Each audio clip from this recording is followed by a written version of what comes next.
November 1st, we just got into Kansas, just left Cabela's, JT and I, and we left yesterday from South Carolina and drove to about 4 in the morning.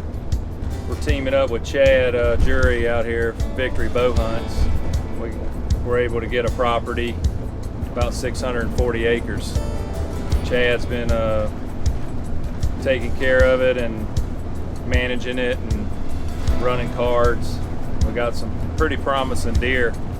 Bucks are up on their feet. I got a cell phone camera on it right now. There's been 3 or 4 bucks run by the camera this morning. It's cold. They had a light dusting with snow the other day.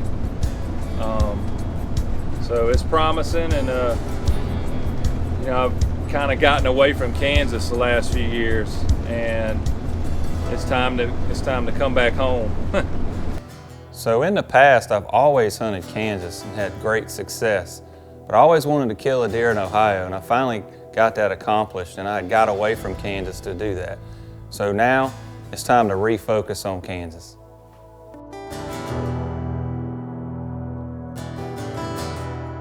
So being from South Carolina and owning my own property that I've been fortunate enough to be able to hunt on and kill some quality deer as far as for South Carolina deer on, and going out to Kansas is a vast difference. It's enormous, the difference. And so at home, it's much harder to pattern a deer. We live in the mountains, so we're hunting, you know, hardwoods, draws, bottlenecks, and it's much more difficult to pattern a deer, whereas in Kansas, we've got this river bottom land that's surrounded by crop fields, and man, those deer are coming through those woods that surrounds that river bottom, and it's just magical.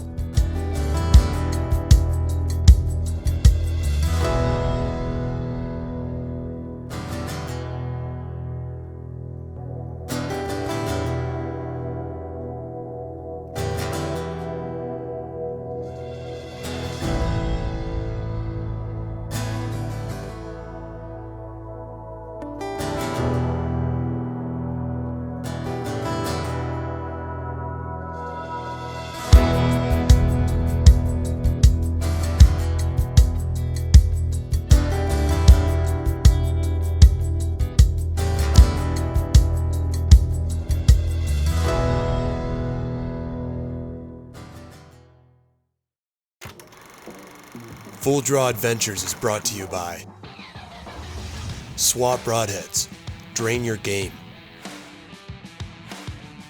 Shine Sense, works anywhere, anytime. Dead Center Archery Products, the best stabilization money can buy. True Ball and Excel Archery, others claim it, we prove it. Threads Custom Bowstrings, performance, reliability, success. It's the evening of November the 3rd, and JT and I drove 28 hours from North Carolina, finally got here, and got this stand hung. We flipped a coin. I think it was a double-sided head coin, because I lost. So anyway, I've been behind the camera the last couple days. JT's been hunting. We've had some great chasing this morning, and there's bucks running everywhere in here. We're sitting on about a mile of river bottom in western Kansas. It's a little warmer this evening, but it was cold last night, so I'm excited, to say the least, to get back to Kansas, and I look forward to hunting this river bottom. They got some giants here for sure, so hopefully we can get on one.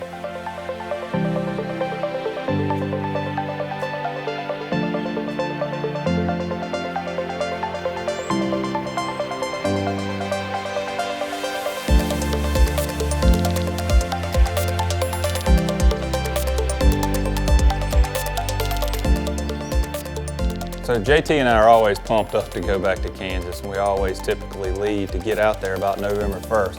I personally had my best luck around the 4th, 5th, and 6th. And then this particular hunt, we swap off, and JT's hunt was really good, And then the days that I drew, I mean, it just wasn't as good. But if you can sit on that river bottom, the deer are gonna make big circles. They're gonna be looking for those does, and if you sit there long enough, they're gonna come by. It's the morning of November 3rd, our first morning sit. Man, what an exciting sit this has been too.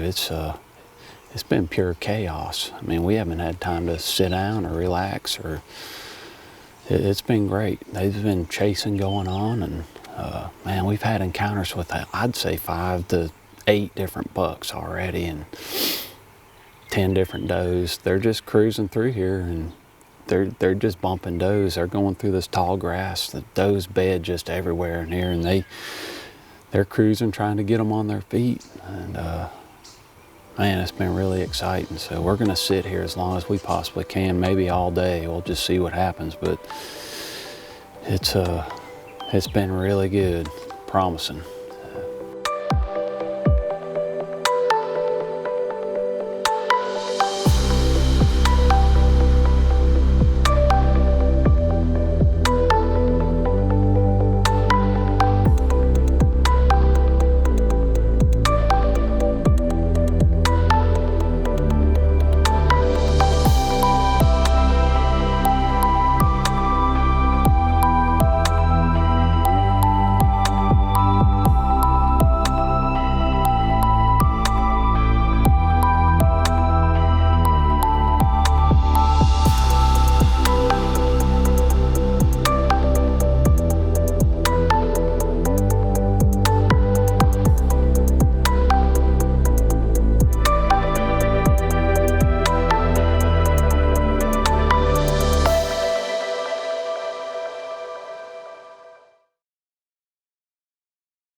Today's Sitka tip of the week is on target panic.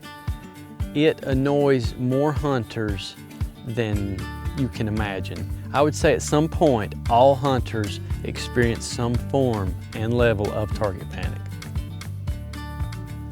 Everyone who has ever hunted has definitely experienced the frustration of feeling like you made a terrible shot, or you shot too quick and didn't wait like you knew you should have.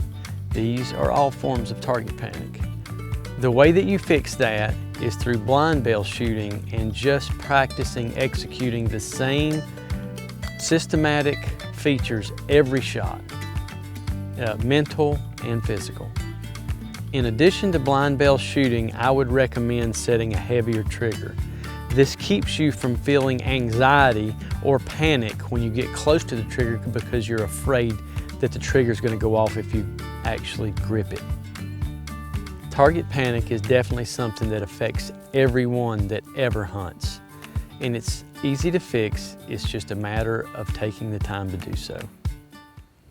Full Draw Adventures is brought to you by Ozonics, undetectable, undeniable. Sitka, turning clothing into gear. Black Eagle Arrows, precision carbon arrows. The Ultra Rest by Quality Archery Designs, America's archery accessories. November 4th here in Kansas this morning, and it's been a little slow. We've seen a couple little small bucks, quite a few does, seen about 5 coyotes, turkeys. So it's been pretty, but overall it's been pretty slow. So I got the horns in my hand, and I'm gonna bang them together here and see if we can get something going.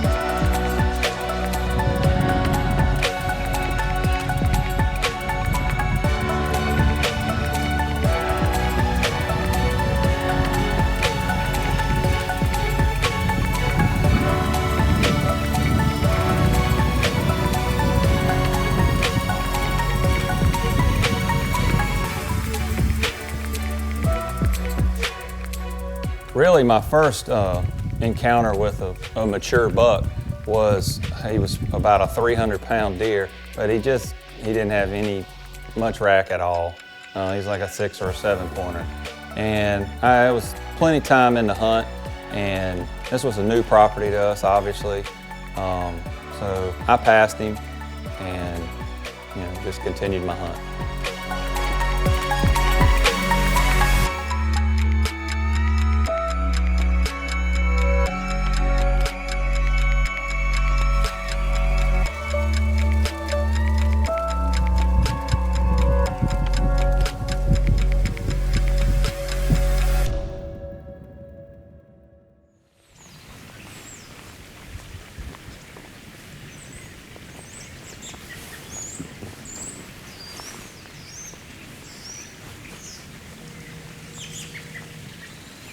More than anything, when you're hunting a 5 or 6 year old mature deer, it's a waiting game, and it's a game of patience. And so we started on this end of the property where I was actually face to face with Crooked Finger, and we hunted that stand several days and had no encounters with him or any of the other mature deer for that matter.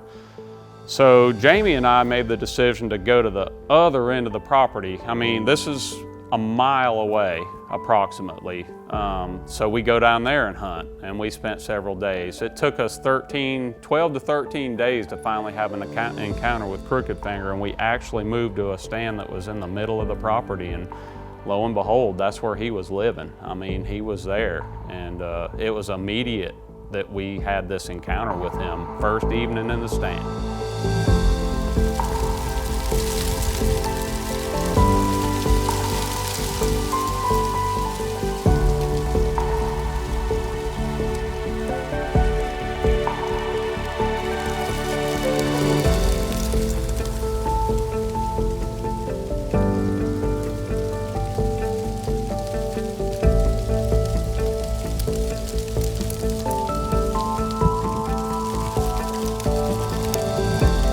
So after 10 or 12 days of hunting this deer, first evening in this stand in the center of the property, finally we have an encounter with Crooked Finger, and he pops off the top of this bluff and starts down the hillside. He's following a doe, and he just stays out of range and wants nothing to do with me. So even though he doesn't come close enough for the kill shot, I'm super pumped that, man, finally we have an encounter with this deer that by now I'm obsessed with.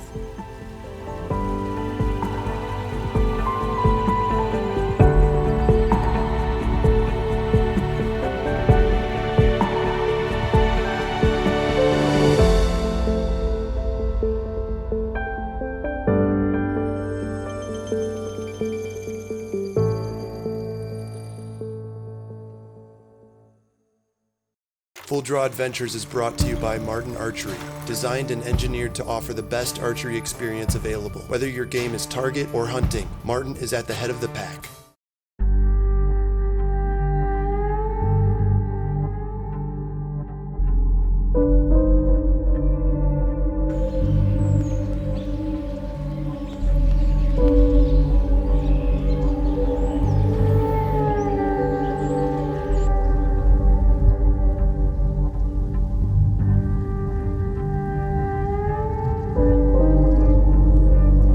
The next morning, we're back in the same stand. Still my turn to hunt. Jamie's behind the camera. I look down the creek, and lo and behold, here he comes again, coming from the other way.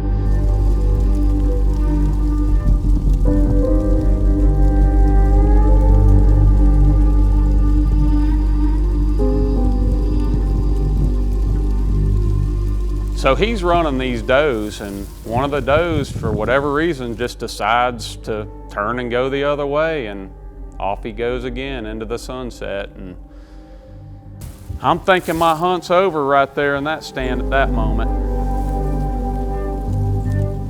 He come. That was our shooter.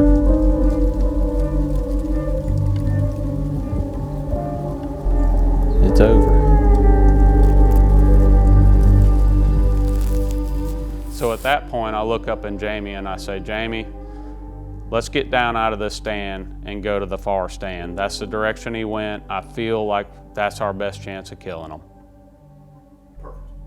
So about 45 minutes later, we're set up in the other stand, the direction that we knew that he went. It's probably a good half a mile down the river.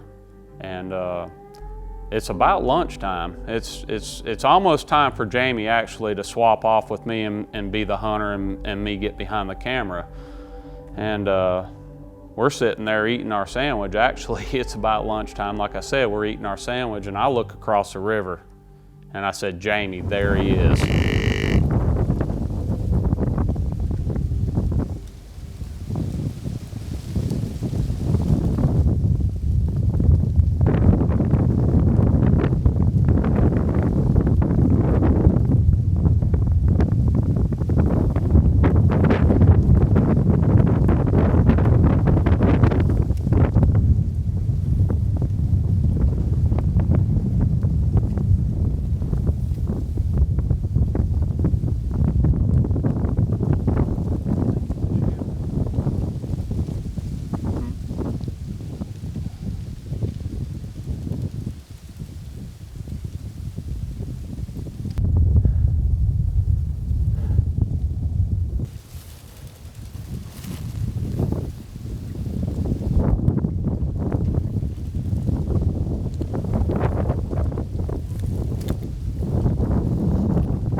Matt.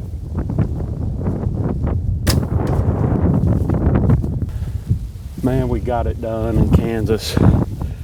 That deer came in on us this morning. He was running a doe. I don't know if the doe saw us. She got spooked. Lo and behold, there he is walking across the other side of the creek all by himself. I grunted at him one time and he decided he was coming. Whew. Man, it's been a long 2 weeks here. Jamie, it's your turn now.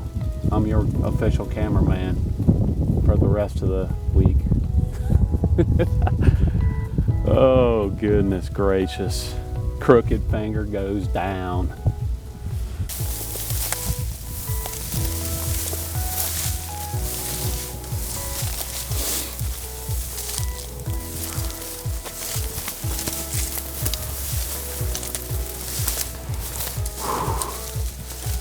There he is, Mr. Crooked Finger.